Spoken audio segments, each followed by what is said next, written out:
Gawin mo ang gayumang ito ngayong araw ng Biyernes Santo. Gawin ito sa taong tunay na mahal mo at gusto mong makasama habang buhay.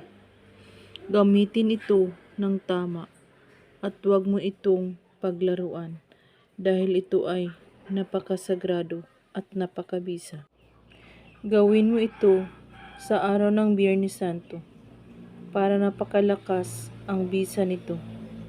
Sa alas 12 ng tanghali, sisimulan mo ang paghanap ng mga sangkap na ito ng damo na tumubo sa puno ng kahoy o niyog o kahit anong klaseng damo o halaman.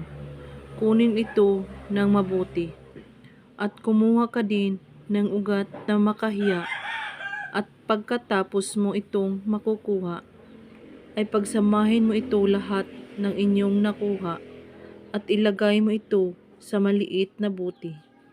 At pagkatapos, lagyan ito ng olive oil at dasalin mo ito ng 7 Ama Namin, 7 Aba Ginoong Maria, 7 Luwalhati at 7 Sumasampalataya. At pagkatapos, ihipan mo ang buti ng 3 beses at itago mo ito na walang makakakita nito at makakaalam. At dasalan mo ito sa araw ng Biyernes lamang. At kung may katanungan po kayo, ay magko-comment lang po sa baba. Maraming salamat sa panonood. May God bless us all.